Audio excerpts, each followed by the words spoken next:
हाज़रीन, इस्लाम दीन फितरत है। इसका मकसद इंसानी जिंदगी को संवारना है और ना तो ये कहता है कि हर जगह तशद्दुद से बचे और ना ये कहता है कि आदम तशद्दुद को नजरिया जिंदगी बना लिया जाए। वाक़या ये है कि हर चीज अपने वक्त पर मुफीद होती है। तवाज़ु, खाकसारी, दरगुजर और बुर्दबारी भी है और ऐसी सिफतें का अल्लाह ताला इन सिफात से आरास्ता इंसानों से खुश रहता है। इसके साथ ही साथ साबित कदमी, जुर्अत, मोहब्बत और बहादुरी भी एक ऐसी सिफत है जो इंसान को शहीद बना देती है।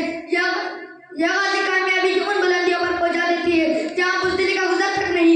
यही जुर्अत और हिम्मत थी जिसने हज़रत मूसा अलैहिस्सलाम को फ़िरऔन के सामने खड़ा कर दिया। यही जुर्अत थी जिसने हज़रत इब्राहीम अलैहिस्सलाम को उबारा के वो बुतों को पाश कर दे। यही जुर्अत थी जिसने पैगंबर आखिरुज़्ज़मा जनाब मोहम्मद रसूलुल्लाह सल्लल्लाहु अलैहि वसल्लम को मक्का की संगलाख्तर ज़मीन पर कुफ़ार के नरक़े में ऐलान कराया। सोचिए तो ज़रा कि अगर मुसलमानों में ये जुर्अत और हिम्मत और जमा मर्दी ना होती तो क्या वो बदर में 3 साल रहते हुए भी 1000 कुफ़ार का मुकाबला कर सकते? क्या अगर आज़्म व हौसला और शुजाअत व बसालत का जज्बा हज़रत खालिद रज़ियल्लाहु अन्हु और हज़रत अबू उबैदा रज़ियल्लाहु अन्हु और दीगर सहाबा इकराम रज़ियल्लाहु अन्हुम में ना होता तो वो ईरान और रोम का तख्ता उलट सकते थे? नहीं, और सबब नहीं। कुरान जिस तरह उन लोगों की हौसला अफजाई करता है जो अबूदर से काम ले, जो उससे बकी जाए, जो किसी की गलती उनका बर्दाश्त करे, जो किसी की गलती माफ करे, इसी तरह कुरान उन लोगों की हौसला अफजाई करता है जो खुदा की राह में पूरे अज़्म के साथ लग जाए। दुश्मन चारों तरफ से घेरे हुए हों, तीरों की बारिश हो रही हो, फिर भी मुसलमान को पुष्ट भरकर भागना नहीं है। उन लोगों की बड़ी मजम्मत की गई है जो दुश्मन के मुकाबले से मैदान छोड़कर भाग आए।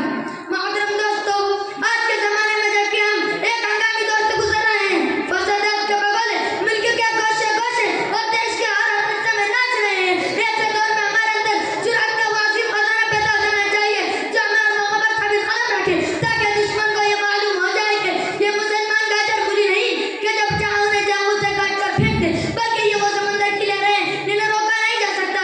ये वो तनावर दरख्त हैं जिन्हें बादल बारा और तूफान अपनी जगह से हटा नहीं सकते। ये वो आली सुतून है जिन्हें हिलाया नहीं जा सकता। हम अगर अपने अंदर इतना आत्मज़बर, इतना पुख्ता इरादा कर ले तो यकीन रखिए कि हमें अपने मकाम से कोई ताकत हटा नहीं सकती।